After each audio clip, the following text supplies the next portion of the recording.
The big question today is not the price of tea in China.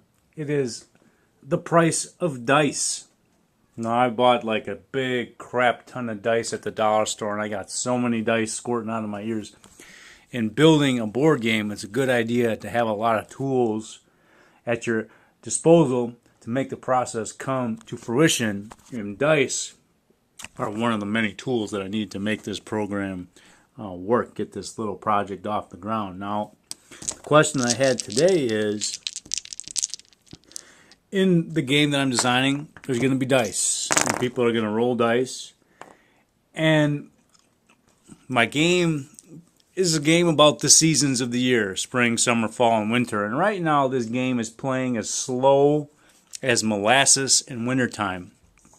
And one thing that could probably speed it up is if everybody in the game had their own set of dice to roll, instead of me rolling and then passing the dice to Bob, and then Bob rolling and picking up his cards, and then Jill picking up her dice and rolling, and then passing the dice to Frank, and so on.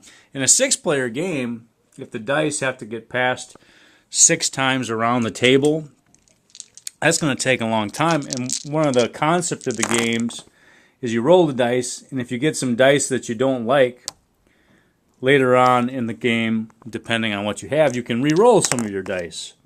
So that would even take longer. So I had to put a call to my buddy in Texas to see, would it be better to save money or better to save time? Because if you put more dice into a board game, it's going to cost more to make. It's going to cost more to buy. But he said, and I tend to agree, for right now, go with the idea that we're going to save time. Because I don't know how many times I've said that time is the most important resource of all. Now, I'm not going to spend much more time down in the man cave rolling dice and looking at charts and cranking up the difficulties of monsters in various sections of the map. I'm going to take my family to the park and spend some quality time.